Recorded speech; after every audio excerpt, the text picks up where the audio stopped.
한국 외국어대 불어과 학생인 임수경 양은 오늘 평양에 도착한 것으로 공식적으로 확인됐습니다. 어머, 평양 도착. 부모님 심정이 어떨까?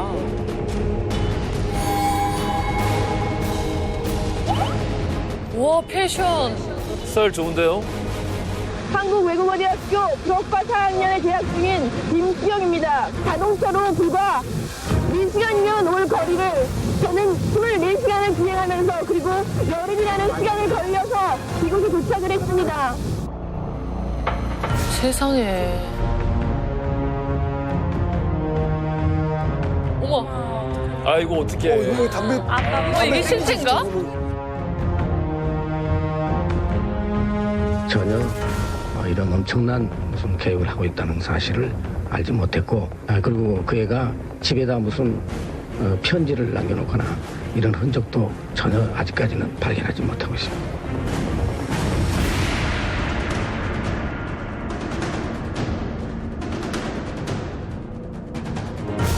백두산도 올라갔다. 맞네, 백두산까지 갔습니다.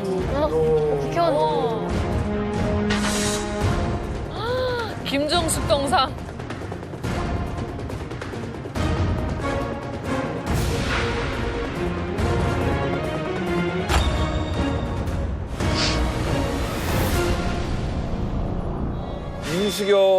임수경은 학생, 대한민국 국민인데 이거 국보법 위반 아니에요? 놀라지 마세요. 평양 축전에 임수경이 가게 된 것, 우리 정부가 추진했던 일이에요.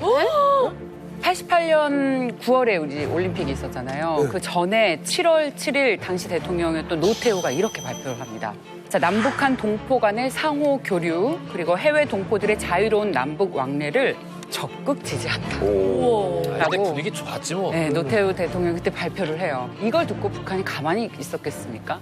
우리나라에 초대장을 보냈어요. 내년에 13차 평양 축전이라는 게 열리는데 너네 대학생 초대하고 싶어.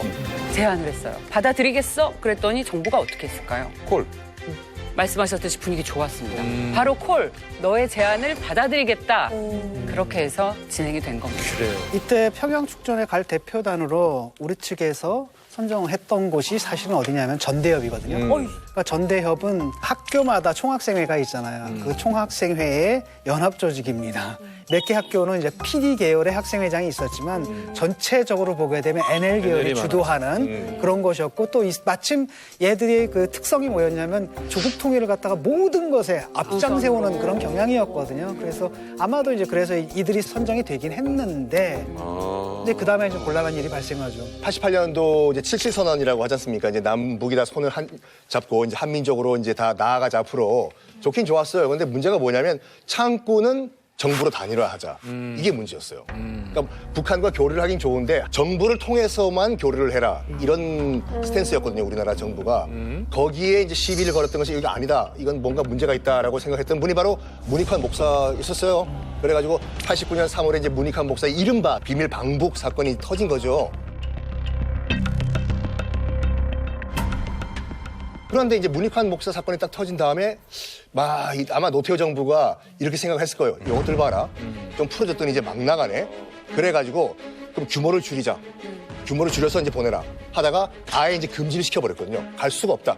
대학생들은. 그러면서 이 문제가 돼. 그래가지고 근데 이미 준비를 하고 있었던 그 이 전대협 입장에서 봤을 때는 규모를 줄여도 가는 게 불가능하다. 그러면 한 명만 보내자. 그래서 임수경 씨가 선택이 된 거죠. 일반 평양 시민들조차 2명이 오는 줄 알았어요. 전대협이라는 남자하고 임수경이. 귀여워. 대협이 남조선에서 전대협하고 임수경이가 온다면 하긴 그 전 대통령 이름이 전두환이었으니까.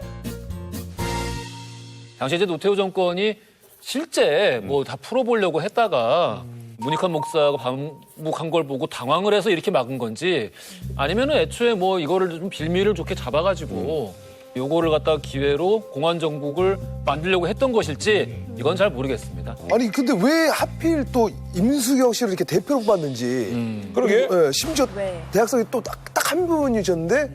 왜 회장이 안 가고? 왜? 이거 너무 위험한 거 아니에요? 캐스팅을 참 잘했다고 생각을 잘했다. 해요. 잘했다. 왜냐하면 당시 임수경은 운동권의 핵심 멤버, 조직가 뭐 이런 사람이 아니었거든요. 그러니까 평범한 대학생이에요.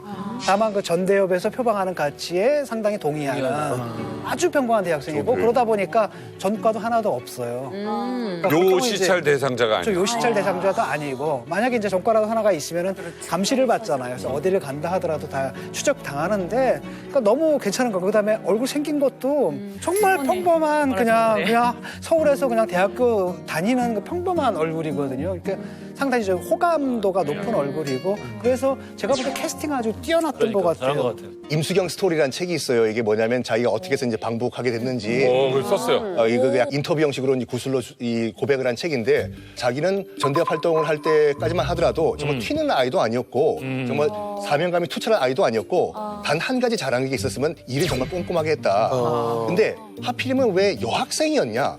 거기 답을 줬어요. 뭐가 있냐면 지금은 이해를 못 하시겠지만 80년대 후반, 90년대 초반까지만 하더라도 군 미필자는 여권이 안 나왔어요. 맞아. 여권 자체가 안 나왔어요. 그래서 여자 출국을 못 해요. 그러니까 전대협 멤버 한기로. 아주 다수는 아예 출국을 못 하는 못 거죠. 하는 거죠. 그리고 군 필자 같은 경우에도 김포공항에 가면 병무청이 있었어요. 맞아요. 그렇지.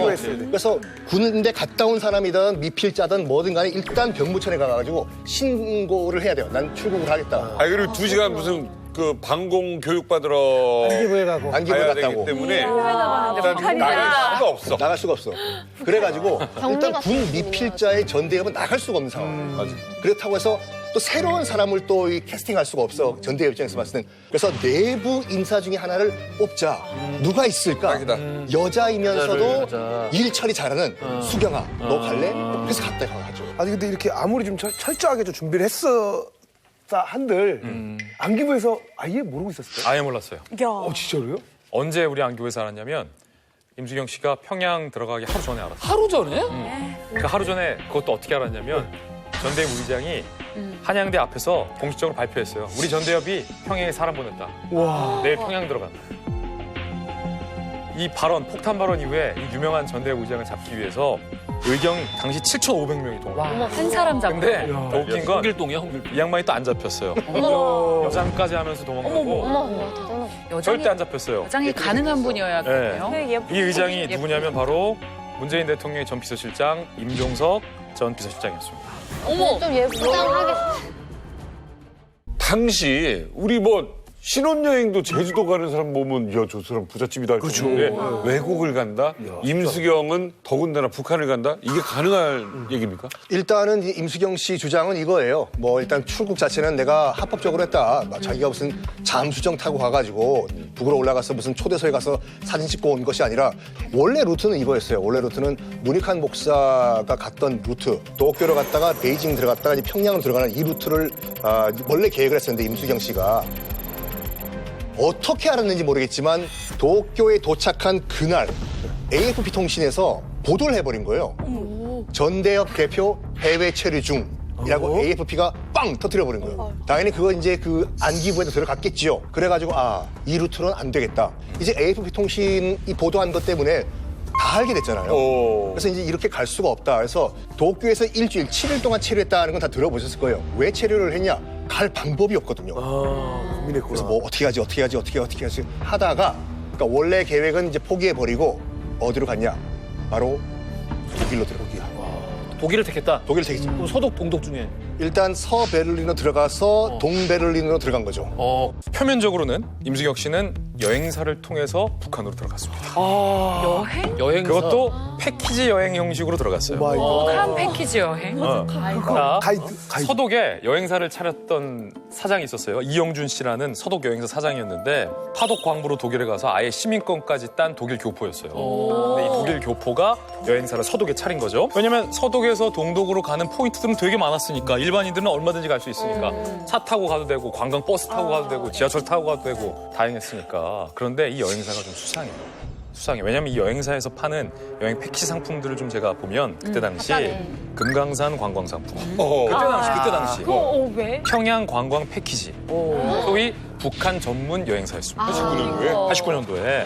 사실 이영준 씨는 아라 씨가 추측했던 것처럼 북한 미립국 브로커로 활약을 했던 거예요. 그러니까 본인과 뜻이 맞는 사람들을 위해서 북한에 들어가고 싶은 사람들을 관광객으로 위장시켜서 들여보냈던 거죠. 그런데 그때 당시에 이 이용준 씨랑 그러면 임수경 씨가 서로 사전에 짰냐 안 짰냐? 안 짰어. 임수경 씨는 도쿄에서 길이 막혀서 어떻게 북한 가냐 이러고 있을 때예요. 그럼 이영준 씨는 임수경이 일본에 와 있는지도 몰랐어요. 그때 평양에서 세계 축전이 있다고 하니까 갈 사람 없나 모집하고 있었던 차예요.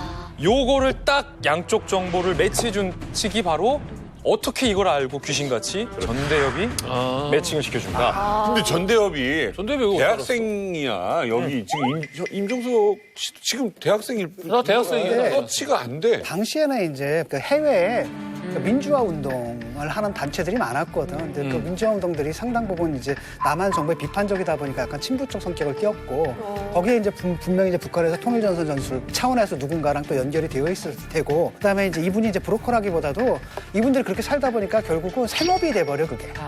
제가 이제 그 교민들 많이 만났거든요. 그때 이제 보신 분들이 되게 여행사, 그다음에 고려항공을 통해서 여행을 하거나 아니면 인삼 수입해서 팔거나 그밖에 뭐 태권도 도장하는 이런 분들이거든요. 그래서 생업 차원이었고, 그러니까 이게 무슨 뭐 공작원 차원 이런 문제는 아니에요. 정말 돈 벌려고. 네, 돈 벌려고. 그런데 요 임수경 씨가 어떻게 들어가냐면 동독에 있는 북한 대사관에서 어떻게 절차를 밟은 게 아니라 스위스에 있는 북한 대사관에서 이 여행사 사장이 북한 비자를 발급받아요. 그래서 서독에서 동독으로 들어가서 소련을 이용해서 평양으로 들어가요. 중국이 아니라. 그러니까 그 과정에서 북한 대사관이 뭘 믿고 비자를 내주냐라는 포인트에서 생계였지만 북한 쪽이랑 굉장히 밀접하게 연관이 있어서 생계지만 브로커 역할까지 했었던 거죠. 임수경 씨는 어쨌든 평양에 가서 46박 47일을 있게 됩니다. 어마어마한 이 시간 동안 스포트라이트는 집중이 되고 있고요. 자, 이 안에서 임수경 씨는 또 아주 충격적인 행보를 이어가게 됩니다.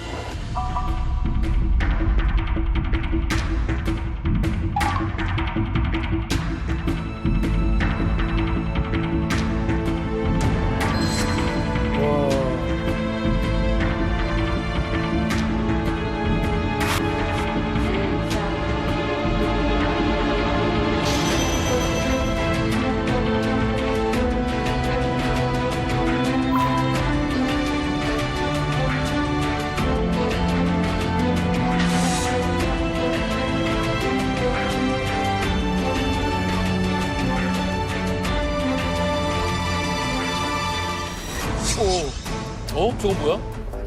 사람들이 와서 우리 수경입니다. 북한에도 저런 사람이 있어? 나도 처음 봤어. 북한이 저렇게 말려 지금.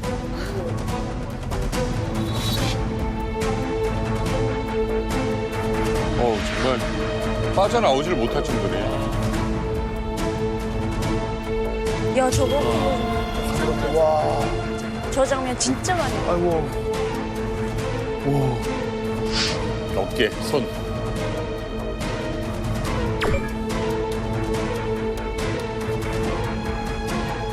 제가 돌아가면 이제 저는 믿습니다. 저를 모델로 해가지고 이제 저 아주 비슷한 사람을 찾기가 아마 힘들 거예요. 너무 이뻐가지고.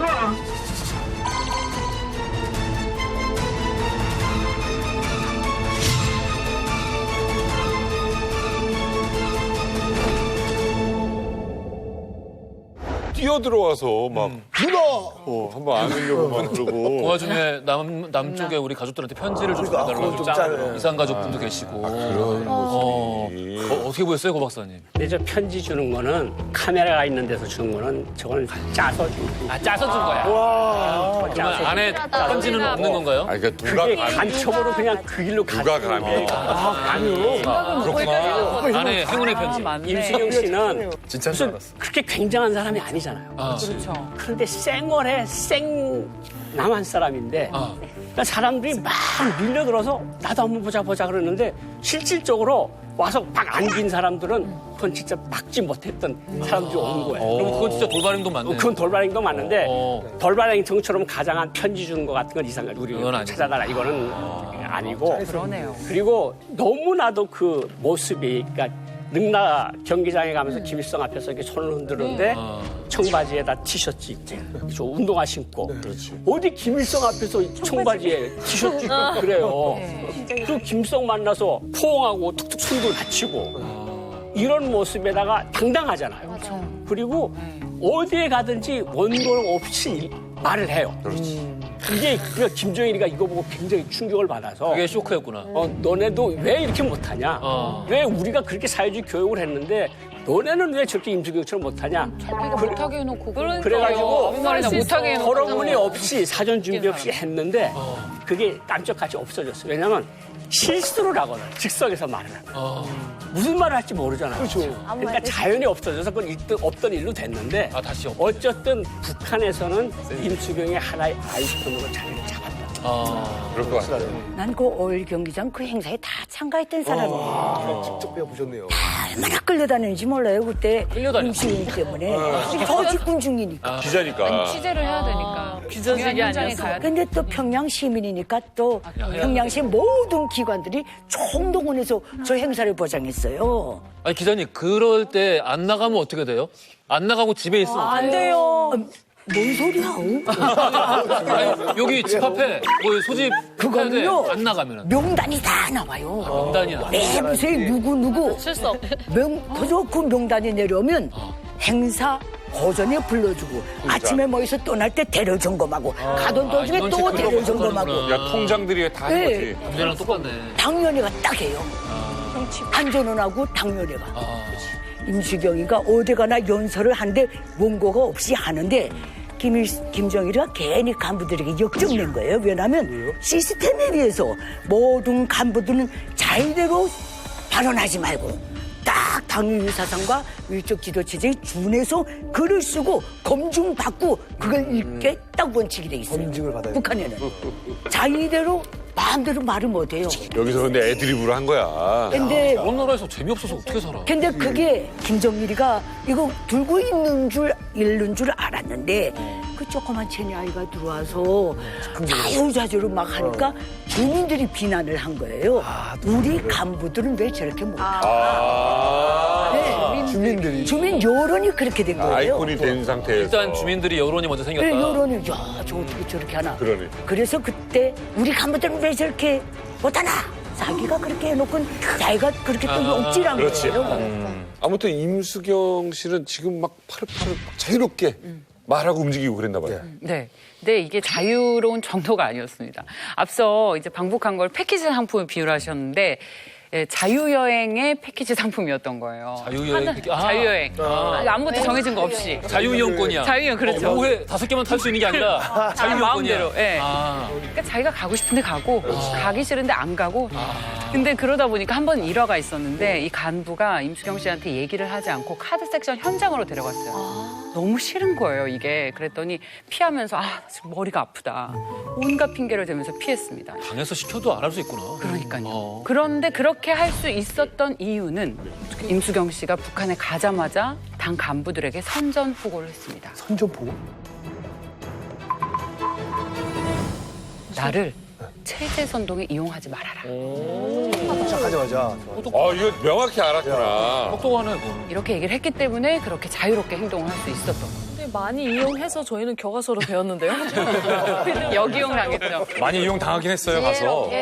그거는 임수경이 없는 데서 뒤에서 임수경이가 어떻게 나가든 북한 당국은 체제 선전으로 나가게 딱 돼 있기 때문에 웬 임수경이 죄도 아니요. 그래 그렇게 보는데 어떤 경우도 위대한 김일성이 어쩌고 민족의 태양이 이런 말 일절 안 했어요. 딱 조선은 하나다. 우리는 오라나무로 가자 부로. 오라나무로요? 그때 전대협 구호가 그랬대요. 우리가 선전받은 거는 조선은 하나다. 그렇지. 선언 하나다. 이것만 계속했지 절대 북한 체제에 대해서는 말을 안 했어요. 그러니까 그것도 원래 당에서는 조선은 하나다로 하라고 했는데 조선은 이제 북한을 일컫는 말이니까 조국은 하나다로 바꿔가지고 얘기를 했다고. 아니 근데 쌍킴 이게 지금 막 어깨에 손을 내고 이게 굉장히 쇼킹한 일이라고 하는데요? 더 쇼킹한 일이 있었습니다. 정말 자유로운 영혼이었어요. 그 임수경 당시 학생이죠. 22살짜리. 3대 쇼킹 사건이 있었습니다. 뭐야. 첫 번째가 뭐냐면 소년 문화궁전인가? 거기 가가지고 빨간 예고 예대 같은 스카프를 이렇게 매줬어요. 임수경 맞아요. 학생한테. 누가 했어요? 학생들이. 근데 임수경 학생이 그걸 풀어서 바로 테이블에 놔버렸어요. 이걸. 옆에 있던 학생들이 기겁을 했다고 하죠. 왜 풀었을까? 더워서. 여름이야. 그건 약간 문자 인간적으로. 생각보다 뭐야? 의미가 뭐야? 이게 왜 기도 조선소년단이 넥타이. 조선노동당의 제일 그러니까 새싹들을 키워내는 그런 조직이거든요. 그래서 8살에 무조건 입단을 해야 돼요. 그 상징이 이제 배지랑 아니, 그러니까 빨간 과거 삼각스터. 우리나라를 일제놈들에게서 건진 그 투사들의 선열들의 피가 선열들의 피를 묽은 형상한 게 바로 붉은 넥타이예요. 쇼킹 이벤트 넘버 2가 뭐냐면 가극을 보러 갔어요. 꽃 파는 처녀라고.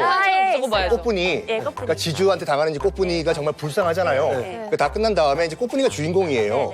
이제 그 임수경 그 당시 학생이 이제 꽃다발을 들고 이제 올라갔어요. 무대 위로 쩔라쩔래 꽃다발을 주기 위해서 당연히 이제 꽃분이 역할을 했던 그 지주의 핍박을 받았던 그 어린 학생이 받을 줄 알고 딱 이렇게 했는데 스쳐 지나가면서 지주 역할을 한 사람한테 왜 그러냐면 꽃다발은 지금까지 다 꽃분이가 받았을 거 아니냐. 지주 역할한 배우는 안 받았을 거 아니냐. 그래서 나는 그 약간 소외감을 느끼는 그 배우에게 악역이니까. 그 오징어 게임 할아버지 얘기 중. 악역한테 주겠다. 드디어 굉장히 대박 쇼킹 넘버 3가 뭐냐면 김일성 당시 주석이 임수경 학생에게 선물을 하나 줬어요. 쇼를. 매라고 목에. 스카프 같은 거를. 주최 쇼를 줬군요. 주최 쇼를 준 거예요. 이건 진짜 가져왔으면 대박이다. 이거만 거기 바보 아니에요? 완전 바보죠. 대대선선. 국보 1호. 그러니까 가보인데 같이 수행하던 수행원이 딱 보니까 임수경 목에 있어야 될 김일성 쇼리 없는 거예요. 어디 갔냐고 했더니 아 맞다. 깜빡 저기 내가 넣고 왔네요. 라고 선물 받은 걸 천진난만한 발언을 해가지고 기겁을 했다고 하죠. 이거 큰일 나는 거죠. 완전 큰일. 북한에서는 불가능한 일이죠. 장군님께서 주신 가보면 평생 집에서도 제일 좋은 자리. 그다음 모셔두고 그냥 바라만 봐도 감격하면서 평생을 살아야 되는데 뭐 목에다가 거는 자체가 대상이 그거는 목에 걸면 안 돼요? 거는 자체가 이거는 진짜 감히 교수님 드신 걸 목에다 걸다니. 번시해야 되는데. 깜빡했어요. 진짜 없구나.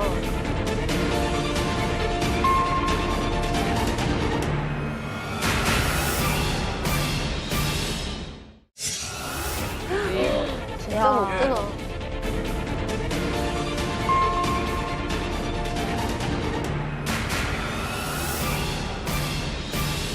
저는 전국 대학생 대표자협의회 특전참가 대표로 온 한국외국어대학교 졸업과 4학년에 재학 중인 김수영입니다.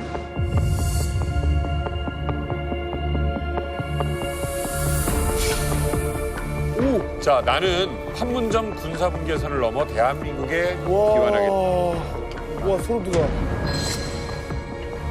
자, 이게 이 당시에 가능한 얘기냐? 평양 축전에 참가했던 임수경 양의 귀환 예정일이 이틀 앞으로 다가오면서 임양이 과연 어디로 들어올 것인지에 관심이 쏠리고 있습니다.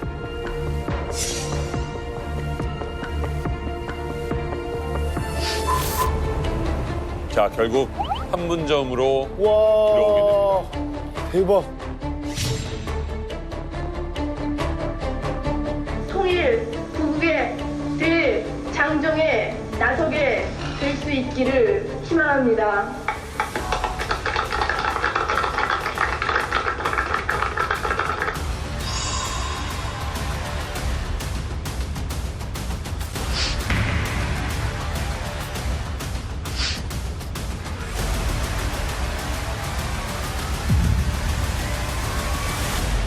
임수경 씨는 북한에 도착을 하자 돌아갈 때는 판문점의 군사분계점을 통해서 돌아가겠다. 반드시 그렇게 하겠다라고 분명히 밝혔습니다. 이거는 임수경 씨 개인의 뭐 바람이기도 했습니다만 그보다 그에 앞서서 이 전대협이라는 조직의 주문이기도 했습니다.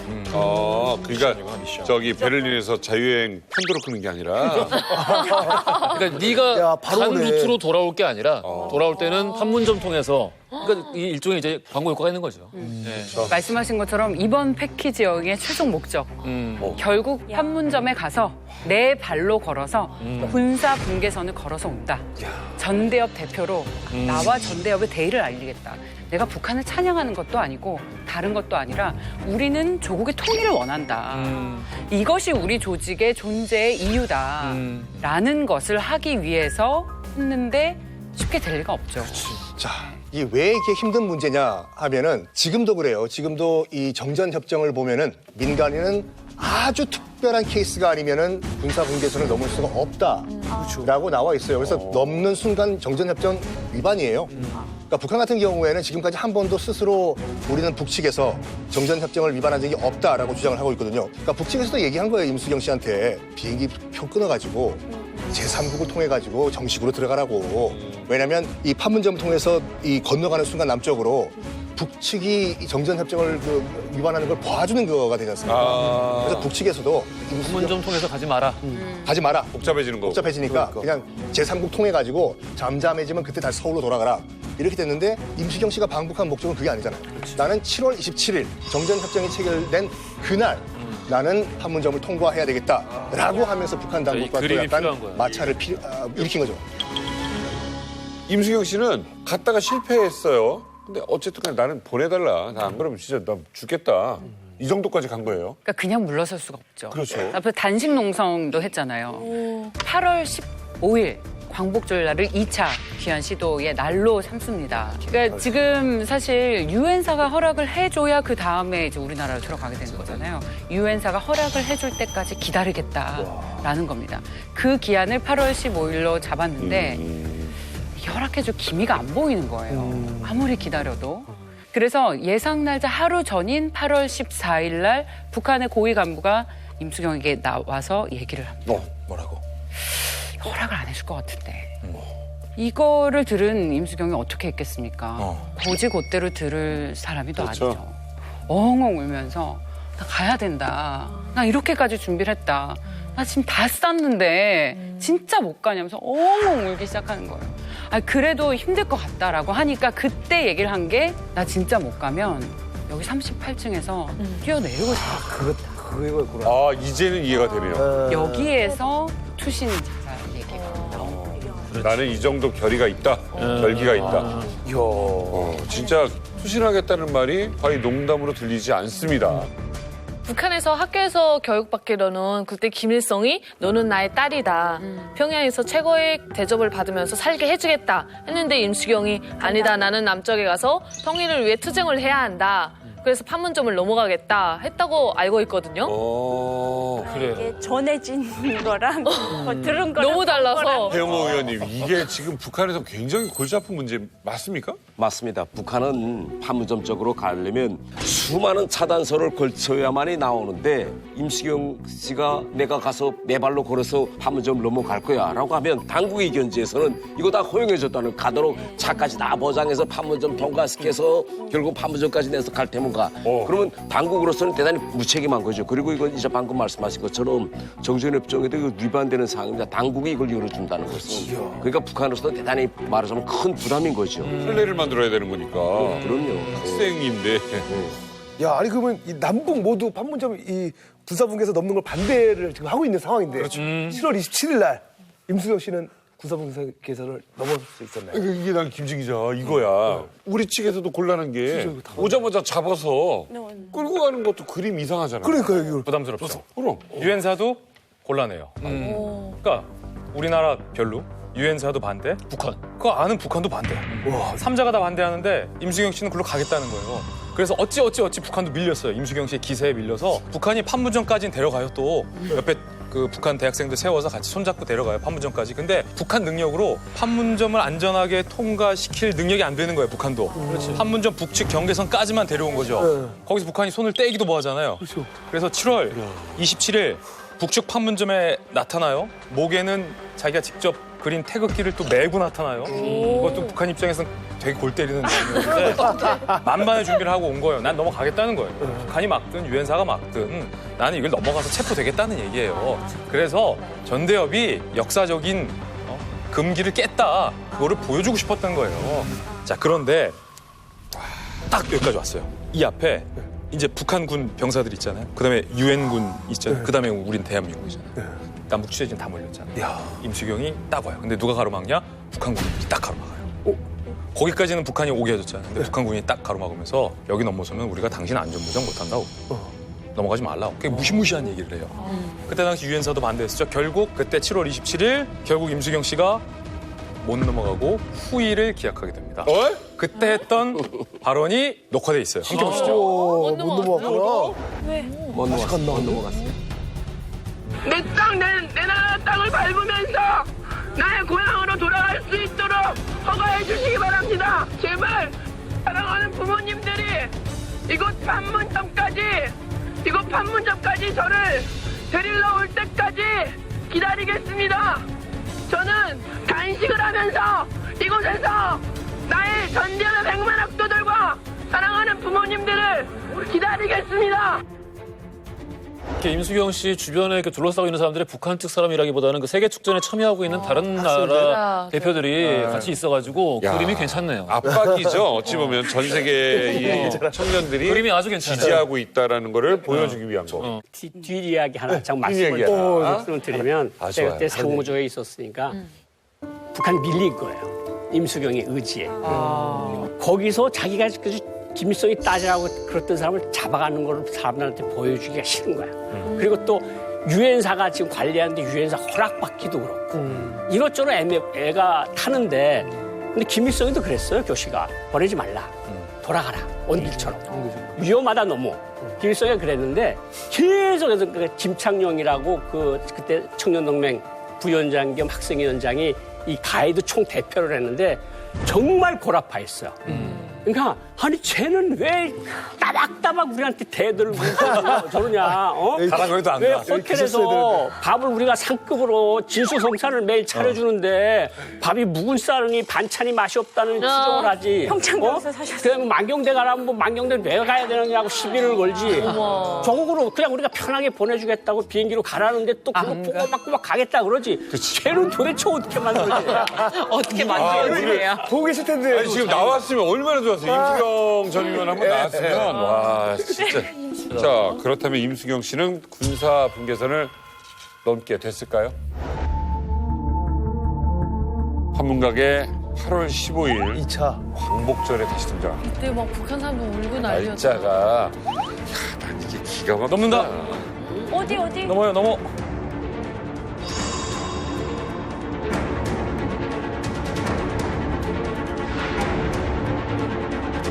어이 밟았네? 네, 단을 밟았네요.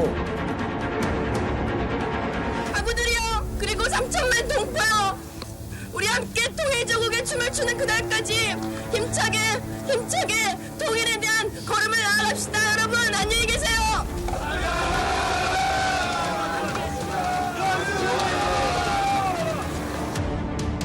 아니, 북한분들이죠. 나 들어갔어요? 야 북측에서 남측을 보는 영상과 같이 볼 수 있네 이제. 넘어왔네요. 맞아 이 모습 많이 봤다. 자 어쨌든 군사 분계선을 넘었습니다. 예. 그러니까 북한이 그렇게 하기 싫었던 유엔사에게 부탁을 해요. 어떻게 부탁하냐? 사정사정해요. 이번만은 제발 예외로 해달라. 유엔사 입장에서도 계속 저기 두면 애가 단식하고 있으니까 이거 인권 문제잖아요. 그렇지. 그러니까 유엔사에서도 오케이. 극적으로 이제 합의가 된 거예요. 임수경이 넘어가기 1시간 전에 극적으로 합의가 딱 됐다. 그래서 임수경을 딱 인도받은 인수한 사람이 바로 유엔군이었어요. 한국 사람이 아니라. 막 되게 많이 막 울고 함성 막 하는데 그 누구? 또 자원적으로 와가지고 가지 마 수경아 뭐 죽는다 막 이러면 우는 사람들은 다 배우들입니다. 배우요, 연기하는 걸 다 연기하는 거예요. 연기력 좋네요. 연기력 좋더라고. 한국 분들 많은 사람들이 아직 저 장면 보면서 야 북한 사람들 정말 많이 통곡하고 울더라. 근데 그러니까 저기 들어갈 학생들은 그게 학생들이 아니고 자원적으로 와서 수경아 가지마 가면 죽어 하고 울부짖는 학생들 그게 조직군주입니다. 왜냐면 거기서도 뛰어넘을 수 있어서 안 되겠고. 안 되죠. 거기 충실한 사람만 있어야지. 거기 수경이랑 같이 갈래? 수경아, 내가 수경이 저기까지만 데려다주고 올게요. 웃겨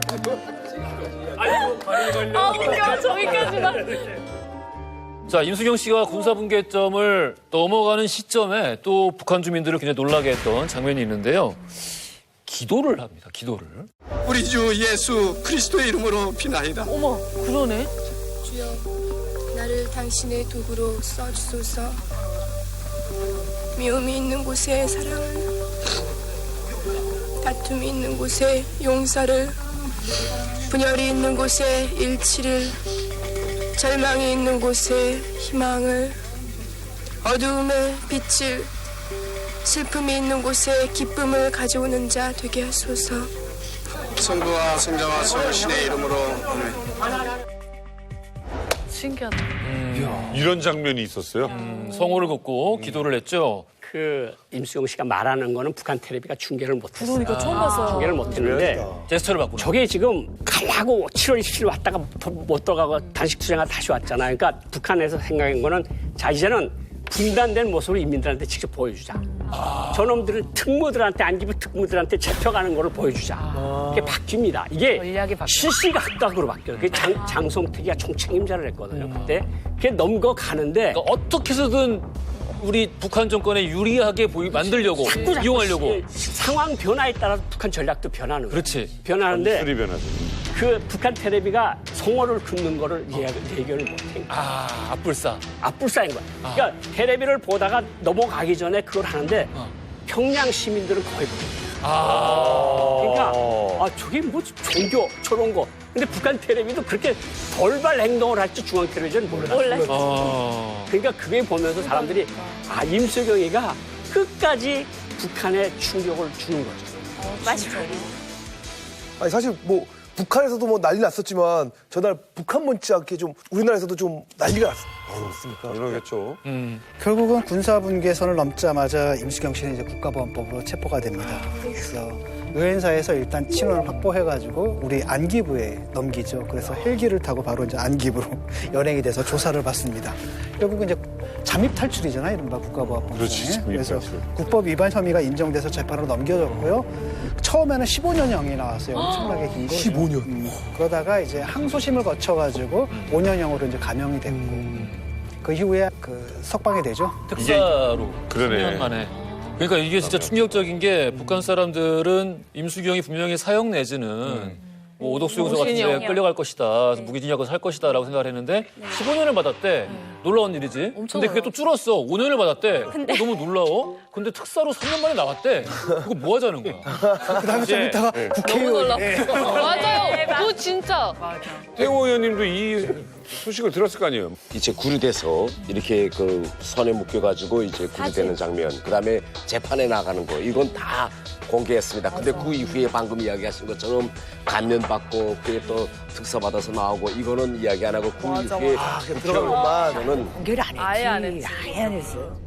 새해 소원으로 평양에 방문하고 싶어 했던 한 남자.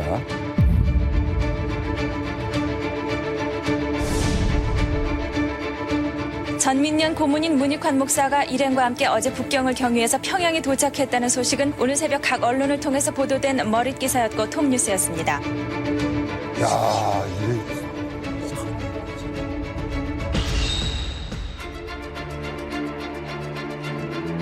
이건 정말 난리가 났네요. 1989년 3월 25일.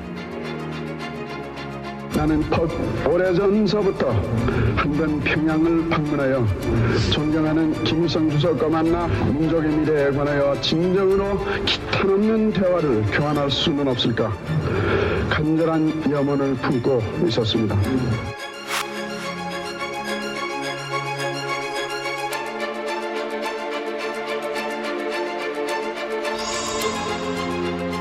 어머 무서워 좀 뒤에 팍 끌어줘. 압력을.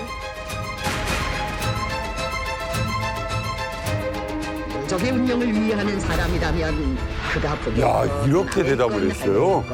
전국 통일을 위한 민족 대단결에 진짜. 기치하되 그때는 제한다고 절절히 말씀하신 수령님.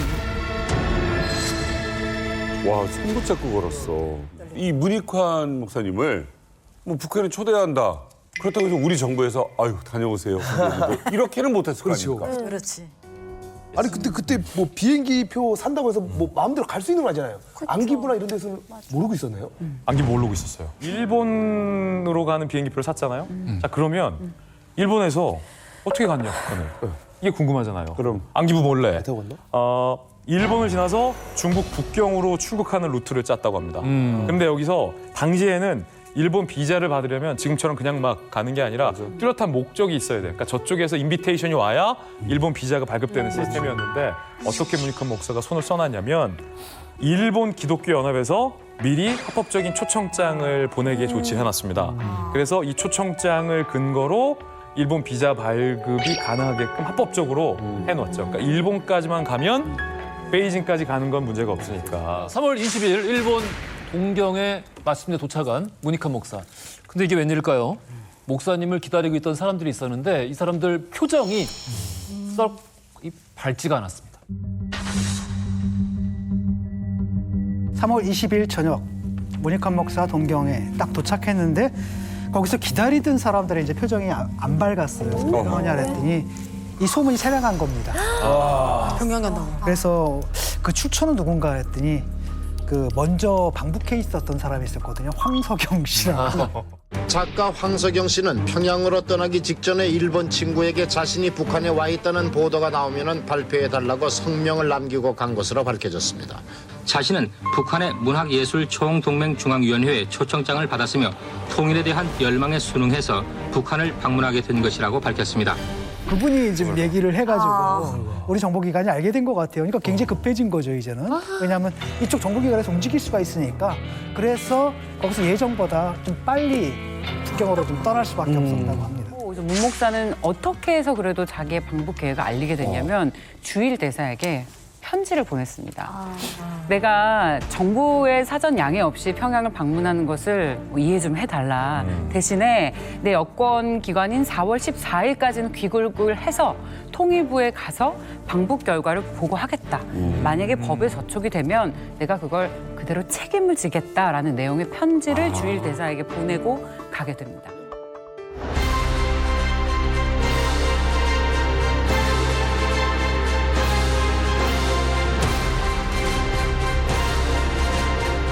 문익환 목사와 일행이 오늘 오후 비행기로 평양에 도착했습니다. 민족의 태양에 분에 안겼습니까? 이게 웬일이야? 북한 사람들한테 다 본 거다. 진짜 유명하다.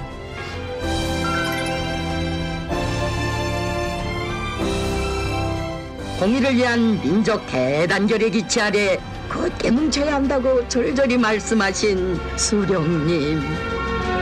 이틀에 걸쳐 7시간 이상 저에게 시간을 허락해 주셔서 마음과 눈으로 대화할 수 있는 시간을 허락해 주셨던 김일성 주석님께 무엇보다도 감사를 드리지 않을 수가 없습니다.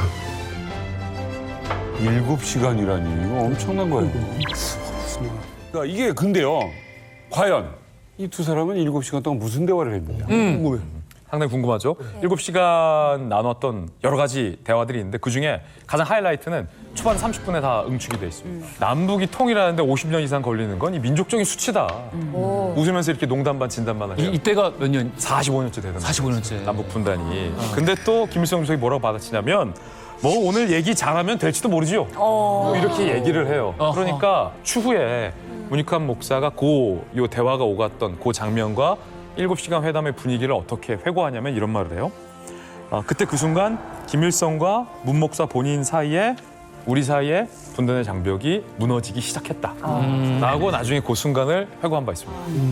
그 일례로 김일성과 만날 때 문익환 목사가 민주, 자주, 통일을 강조했는데 민주주의와 자주 통일은 하나로 연결돼 있다. 그러면서 민주도 통일도 자주도 그 본질은 민중의 생존 자체이고 무엇보다도 3.1운동을 완성하는 것이다 라고 강조를 했다고 해요. 이걸 듣고 김일성이 나도 동감해 악수를 청하고 둘이 손을 맞잡았어요. 그런데 그 와중에도 문 목사는 그래도 내가 이야기하는 민주와 북한 자네가 이야기하는 민주는 다르지라고 속으로 생각했다는 얘기가 전해지고 있습니다. 아니 그러면 사실 그때 뭐 응원도 있었고 뭐 기대도 많이 좀 했던 것 같은데 이 방북에 대한 좀 성과는 좀 있었어요? 있었죠. 일단은 뭐 이 4월 2일에 4.2 남북 공동선언이 내용 자체를 보면 뭐 7.4 공동성명의 그 내용을 정신이 이어나가자 자주 평화 민족 대단결을 이어나가자 이거고 뭐 구체적으로 보면은 뭐 이산가족 문제도 해결하고 그다음에 팀 스피리트 훈련과 평화는 양립할 수 없다 등등등이 있는데 그 이외에도 약간 문익환 목사의 방북을 긍정적으로 평가하는 여러 가지 연구 논문들이 있어요. 문익환 목사가 이제 김일성과 이제 마주 앉았을 때 뭘 했냐면은 교차 승인을 서로 이제 인정을 하자라고 주장했다고 해요. 그러니까 서로 북한과 남한의 체제를 인정하자. 김일성이 절대 그건 안 된다고 반대를 했다고 합니다. 그거는 이제 남한과 북한이 이 체제가 고착화되어 있는 거기 때문에. 근데 이거를 뭐 문익환 목사가 그 자리에 앉아가지고 끝까지 설득을 해가지고 결국엔 남북의 그 유엔 동시가입을 이끌었다라는 평가도 있고. 자, 이렇게 남한을 대표해서 공동선언까지 체결한 문익환 목사. 부푼 마음을 가지고 서울로 돌아오셨을 텐데요. 돌아오시는 길에 비행기 안에서 체포가 됩니다.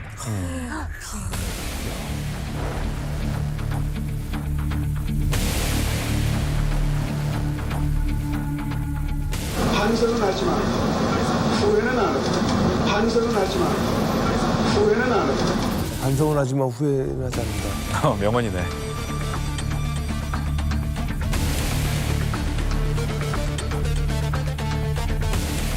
국가안전기획부 수사관 10여 명이 기내로 들어가 가시죠라고 말하자 문 목사는 담담한 표정으로 수사관들의 연행에 응했습니다.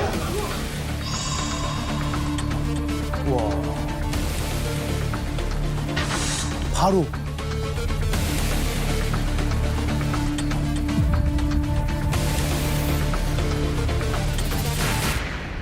문익환 목사의 첫 공개 재판이 진행되는 날입니다. 이때도 아마 이 앞에는 난리가 났을 겁니다. 석방하라, 엄벌에 처하라.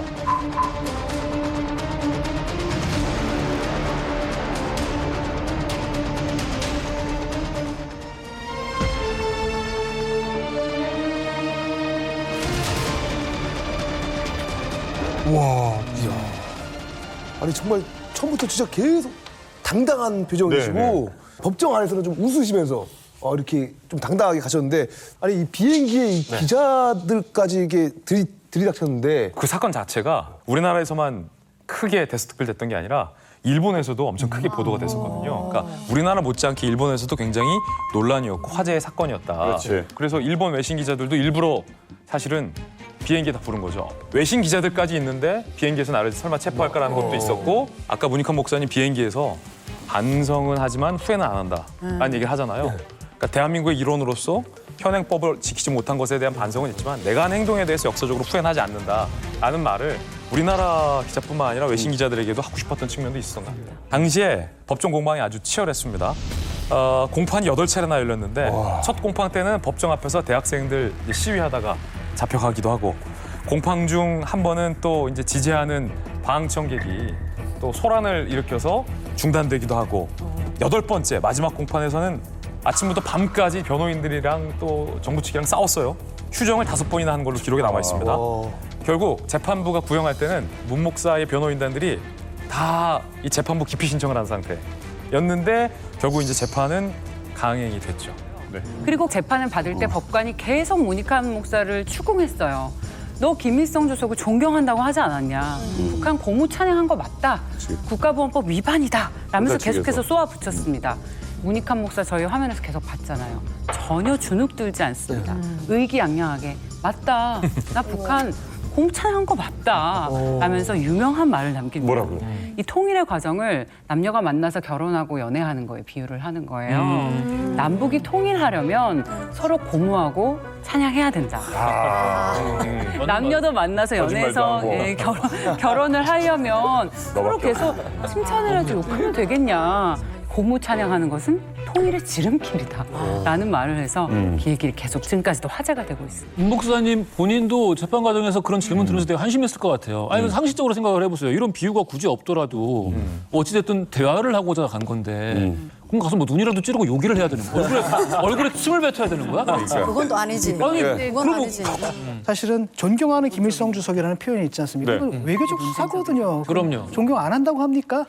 장세동은 평양 가가지고 장세동이 김일성 앞에서 한 말 봐요. 끝내줍니다. 그 뭐 위대하시며 영명하시며 민족의 태양이시며 이런 수준으로 찬사를 놀아놨던 사람이. 성대모사까지 한 것 같은데 방금. 아니, 진짜 그러죠. 진짜 그랬어. 진짜 자기들은 국민들 모르게 가가지고 그 짓 하고 이 사람은 너무 촌스러워. 왜 자기들은 하면 되고 이쪽은 하면 안 되느냐. 무단 방북한 민족주의자 문익환 목사. 결국 최종 7년형을 받았습니다. 감옥살이 3년이 되던 해 특사로 사면이 됩니다. 근데요, 이게 그렇게 화제 인물이었는데 이상한 루머에 휩싸이게 됩니다. 바로 문익환은 안기부의 뿌락치다. 뭐 이런 뿌락치다. 뭐 이런 소문이 막 생기기 시작했죠.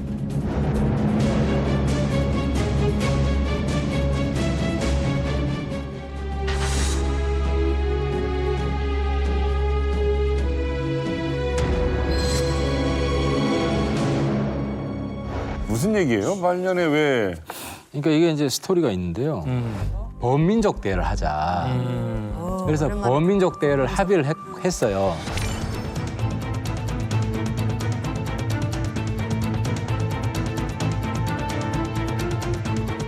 그러면서 범민족 대회를 이제 매년 하기 위해서 좀 상설 기구를 만들자 해가지고 그래서 이제 대표가 3명인데 북한에 한 사람, 한국에 한 사람, 해외 한 사람. 3인이 이제 의사결정을 하게 돼. 조국 통일 범민족 연합을 만들어요. 이게 확인이 된 거야. 이게 그 범민연에 대한 이해가 좀 다른 게 그게 이제 낭만적인 민족주의자들하고 북한의 생각이 다른 거예요.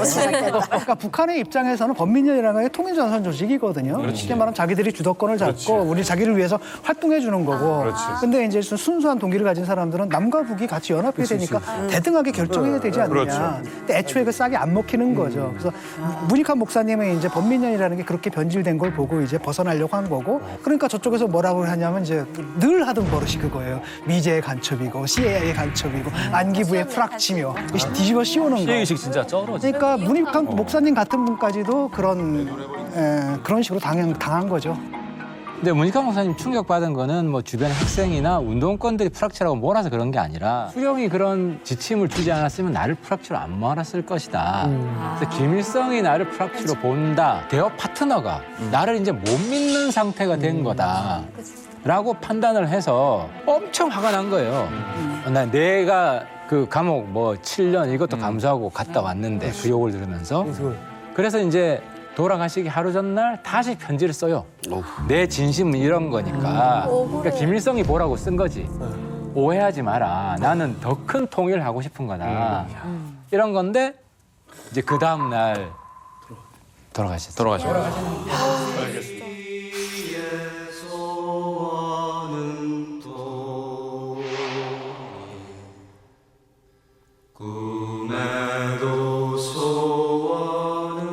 민주화운동과 통일운동을 함께하던 정계 사회단체 인사들과 시민 학생 등 3,000명이 넘는 추도객이 참석해 갑작스레 떠난 문 목사의 마지막 길을 애도했습니다.